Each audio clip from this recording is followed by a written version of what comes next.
how is that child supposed to know what Trump is thinking? They may be broadly aware because they read up for an interview. So we judge them against their situation and their background, not vis-a-vis, someone who's had an incredibly privileged life and exposure. Hi everyone and welcome back to the channel. Time and again, we have brought a lot of people from the corporate world on the channel, but this is for the very first time that we have someone from the other side of the table who's a founding dean of a management program, and she's here to tell us today what is a good candidate like. Welcome Anuradha Das Mathur, who's the founding dean of Vedica Scholars Program. I had recently made a video on the program as well. I'll put it in the description for you guys. But it is an amazing and overwhelming experience for me, Anuradha, to welcome you onto the channel because Thank you. now we can finally have some credible answers as to who is a good candidate and what are you looking for in someone who wants to pursue a management program. I'm super thankful to you for taking out your time and being here. Not at all, not at all. Pleasure's all ours. I would love to introduce Anuradha as not only the founding dean of the Vedica Scholars Program, like I mentioned, but she's also the founder and director of 9.9 Media, which is one of the fastest growing media companies in a niche sector. So welcome, Anuradha. I would love if you could help our viewers with a couple of questions that they had, regarding the whole entrance and the selection process into various management programs in India. So, I want to start, Shweta, first, of course, a very big thank you. And, this is being said now for the last few years that Vedica is growing. It's a great program, but not enough people know about it. So thank you for helping us spread the word and for lots of, more young women to know about what I think could be a life-changing opportunity for them. I want to start with what you kept saying about a good candidate. And, I want to point out that our view is that the conventional understanding of what a good candidate is very different from how we think about it. Because most people assess candidates on the basis of their past performance. Yes. Right? कितने marks मिले थे, आपने क्या किया था. So I just feel very, very strongly that in India, if you slip up once, then you're just condemned to a life of poor performance. And I feel life is about chances, 1, 2, 3, 50, because everybody deserves success. When I look at somebody, I'm saying, does this person want to succeed? Does this person want a successful life? Do they want a good life? Do they want to make a difference? Do they want to do things? So we really focus on potential. And I think that's really the starting point, that a good candidate is a candidate who wants to succeed, who will help us make them successful. I totally second this thought. In fact, time and again, I've received comments from the viewers that, they've not had a very good academic background. So I do want to check with you because when I made the video, I mentioned that Vedica does not have any entrance test. And they conduct an interview basis on a student's overall profile. So I do want to check with them that do you not look at academics at all when you're interviewing someone? Somebody who can't cope with an academic program, that we have to watch out for, because we have to set up people for success. But we are willing to put in a lot of work for people to fill the gaps that they have in their lives, and we don't restrict the entry point. So academics is, we don't have a cutoff, but the world that we live in, there's some self-selection. People who are really not capable of coping with our academic curriculum don't apply. But by and large, the truth is we don't have an academic cutoff. And the truth is that during the interview process, all we try and assess is, will this young woman be able to cope with the demands of Vedica's academic program? I was telling somebody, a young woman's father had come last week who's keen to join Vedica, but he had come to talk to me about the program. And I was telling him that most interview programs, interview processes or admissions processes are saying, tell me why I should take you. And they make it really hard for people. It's not our mission at all. I'm saying, give me a reason for leaving you out. I think every young woman deserves an opportunity to receive the benefits of what a program like Vedica has to offer and move you from not being able to dream to saying, wow, I can do this. We have a Vedica Communication Center, which is very, very powerful and does wonders for our girls. We are now looking to launch a quant center. I want recruiters 3 years from now to say, Vedika girls, wow, they're amazing at communication and they're incredible with numbers. If you have a young person who is as comfortable with words as they are with numbers, 90% of the battle is won. Yes, So that's we are happy to put in to a person what it takes to graduate them highly employable. That's not the criteria that you bring in a star and pull out a star. What have you added? yes, So absolutely. our, so our commitment is to the delta. Give me good raw material. We will add the delta and produce for the world someone who is highly employable and a really good asset to any organization that they choose to be.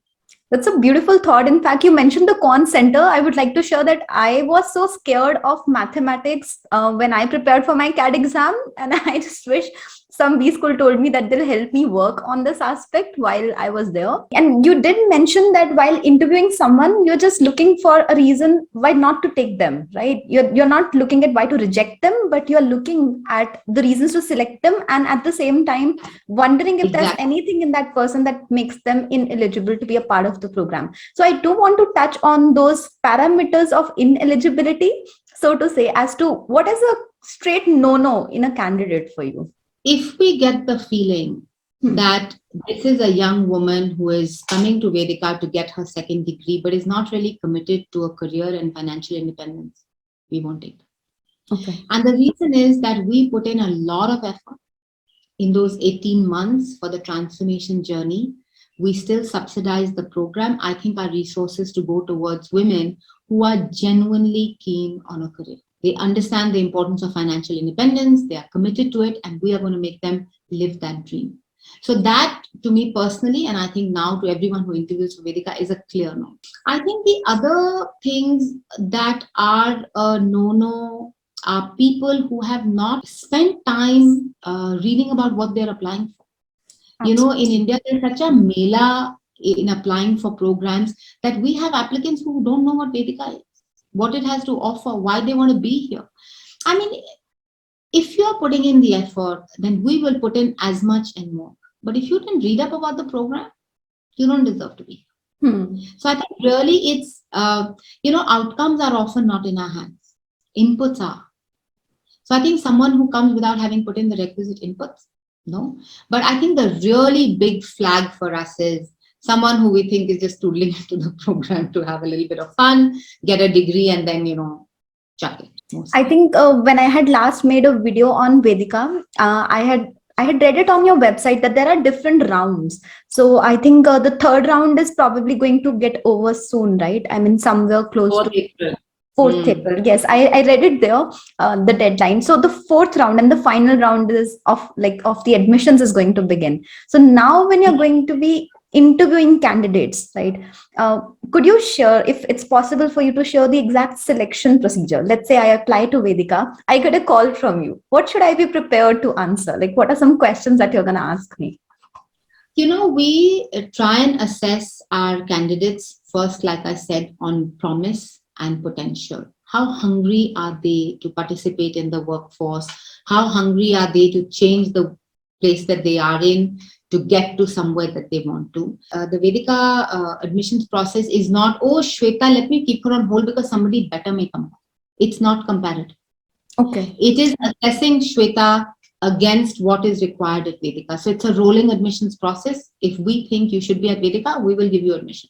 We're not waiting to test one person against another at all. And then, once people are in a good environment, they surprise you with how good they are. We do, again, because we don't want to judge people or assess people for something that they've not had. For example, language, for example, general knowledge. These are signs of privilege in our society. We've had candidates from, a rural family in Guntur. How is that child supposed to know what Trump is thinking? They may be broadly aware because they read up for an interview. And I don't want to use that underprivilege to perpetuate that underprivilege. Language or GK hum sikha sakte hain. In 18 months, we get people up to a stage of communication where it won't come in their way. Same thing with general knowledge, reading about stuff. So we will see that given where you were growing up, did you still stand out? Can I see how special you were, irrespective of what you had or didn't have? So we judge them against their situation and their background, not vis-a-vis, someone who's had an incredibly privileged life and exposure. How will they make it then? So it really is them against themselves as opposed to them against someone. Now, I will be honest, and I'm not being boastful, but I think to almost every young girl, Vedica can add a fair amount. But when we're looking at two people and we're saying, oh my God, this person can be completely transformed, for the other it'll make a 50% difference, then we will go for the person to whom the program can actually deliver a much bigger delta. That's truly commendable. It's so inspiring that you're saying that you're looking at the delta as compared to where the person originally stands. That's really, really commendable. And I do want to also check from an aspirant's point. Let's say there's a woman out there who wants to apply. She might be so scared. In fact, I would like to tell the viewers as well, there are a couple of them, when I made the last video, they texted me asking that they've got an interview slot and they're really scared to have a conversation. So I do want to understand the nitty-gritties of that conversation. What does happen when you call someone for an interview? Shweta, I have interviewed so many people over the years, and I don't think there's a pattern to that conversation, because I'm not looking to trip people up. Like I said, nobody should be afraid to apply. Nobody should be afraid for that conversation, because if nothing else, that conversation will prepare you for the next one. We are looking to discover what's in you, which we can accept into the program. So please don't be scared. Sometimes even use us as testing ground. We'll be kind, we'll be good, we'll be supportive, and we'll sometimes give enough feedback to young people to say, here's why you didn't make it. Because our mission, in addition to running this program, is to chip away and create a different world for young women and women at large. After, let's say, someone has made it to Vedica, right? I want to understand what happens during that program, such that a person becomes so confident and so bold. And I'm talking from the experience of talking to so many of your alums. Like, I'm sure you'll have so many stories of transformation. Every single woman that I talked to seemed so confident. Like, I didn't know what you did to them in those 18 months. I started to see that really smart women who went with me to school, to college, were at work, started to drop out of the workforce, when we were in our early to mid 30s. I realized that even as women were getting better educated, they were actually a declining proportion of the urban educated work. And when you look at why they drop out, the reasons are common across the world. Care responsibilities, domestic responsibilities, societal pressures. Globally, this is a problem, right? Women start to have trouble as they go up the ladder. Correct. And I figured that because companies were starting to recognize it, because MBA schools aren't preparing young women to keep jobs. They're preparing you to get jobs, not to keep jobs.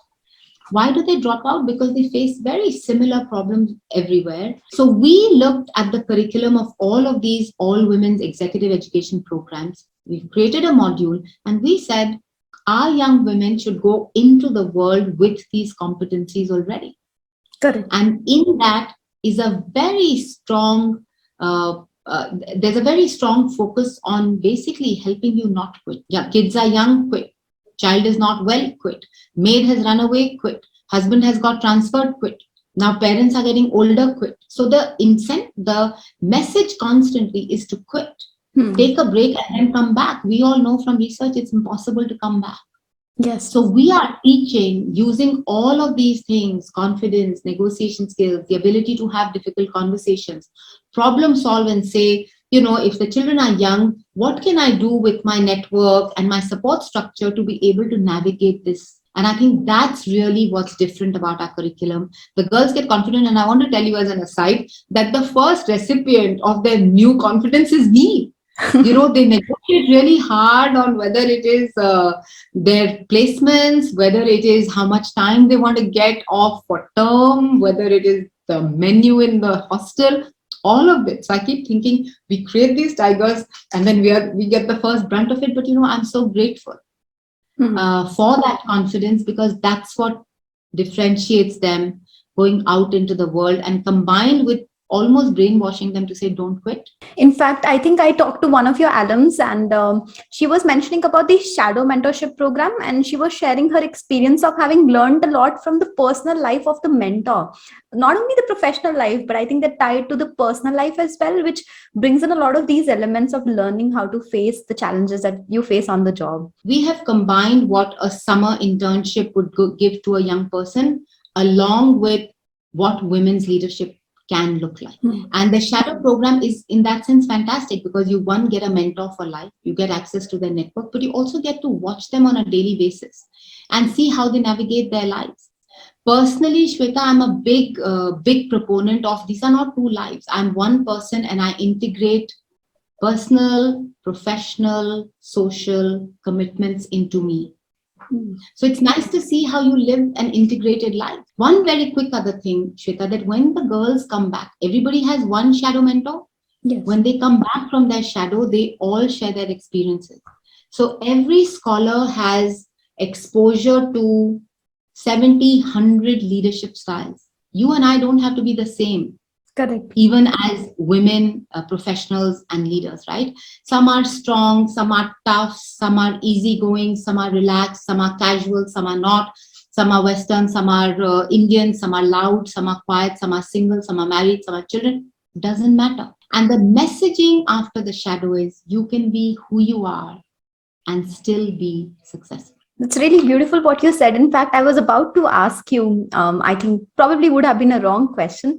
I was about to ask you whether there's a quality in someone who's been into the program, and you must have seen so many batches graduating. You would be knowing that some of them outshine more than others. So I was just willing to ask, if there are qualities in people who end up being more successful than others, if that's the right term to use. And I think here I'm going to not differentiate on gender. I work with lots of young people across the different things that I do. I think the first thing is to be a sponge. Too many young people these days come with, I don't want to do this, I don't want to do that, I don't like this. Girls who walked into our program saying, very focused on either a role or a sector or a city, their learning is suboptimal. So the people who are most open-minded and the most keen on grabbing opportunities that come their way tend to be the most successful. And Shweta, there's a very popular saying, it was a commencement speech by Steve Jobs many years ago where he said, the dots always connect. I have said this time and again that guys, if you don't collect dots, how will you connect dots? The second thing that I feel, or one of the other things that I feel really carries a lot of weight and is very underrated today, is discipline. People who are clever, people who are geniuses or brighter than others are often indisciplined. I'm so good at what I do, I can come in late, or I don't really have to follow the rules. There's a certain amount of intellectual arrogance in them. I think it's the first sign of downfall. So I think those people who are learners, who know that other people add value, have some discipline, sincerity, and commitment, and are like sponges and grab opportunities, I think really outshine them. And Anuradha, I would just like to ask you one more question, if that's possible for you to address. There'll be a lot of young women watching, right? What would be one piece of advice that you can give to them and that can probably change their life? Like, I want them to know, that they might have gone through a very different journey. And what is something you would say to them to prepare them for the corporate world ahead or the leadership positions that they're going to take up? I can say that as a 50-year-old person, life only gets better with every passing year. Not because life gets better, we get better at life. You will deal with letdowns better, you will deal with failure better, you will be more confident to grab an opportunity, you will navigate your personal life better. It just gets better. So look at the future with hope and know that what may not have happened in the past, every chance of it happening going ahead. So hold on to hope. That's one.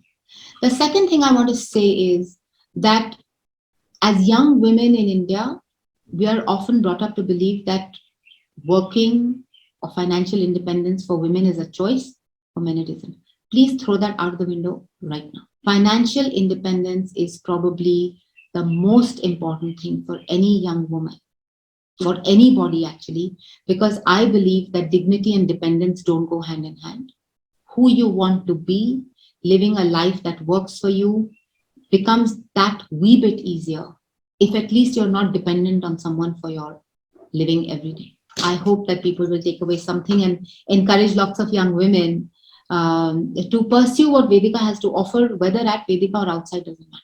But Absolutely. these few. That's super inspiring, Anuradha. I feel like I wanted to start this conversation more from the lens of someone who's applying for a management program. But I think there are so many learnings that we can take away from it, not only as an MBA aspirant or as a person who wants to get into leadership roles, but also in general. Like there are a lot of stereotypes that I believe will be broken after this. So thank you That's why so we call ourselves an MBA plus Shweta. We will give you everything that an MBA gives you, but we will give you much. so much that will allow you to use what an MBA gives and stay the course. No, that's But thank you amazing. so much for this opportunity. Thank you. No, thanks to you for taking out the time and addressing the audience. I got a lot of questions, a lot of messages from a lot of people who wanted to apply for the program. They just wanted to know more about it, wanted to know more about the selection process. I was talking to one of your alums when she mentioned that there's no doubt there's 100% placement, but more than that, there's emphasis on every single woman as to make sure that she finds the right fit for herself. It's not only about getting people placed so that you can talk about that 100% placement tag. It's more so about making sure that her journey from there on is beautiful. So yeah, I mean, it's pretty amazing to learn more about the program. I have been really fascinated by it from the moment I created the video. I wanted to talk to you at that point as well. I'm so thankful that you could take your time to come onto the channel. Thank you so much. And I would again like put the link to your program in the description. And I had mentioned that there's no entrance fee, there's no entrance test, and there's like great placements. In case someone wants to check it out, go ahead. I'll put it in the Yeah, description. you're doing such a big service to young people. So Thank you so you much, for Anuradha. Thank you so much. That means a lot. Thank you so much for taking out your time again.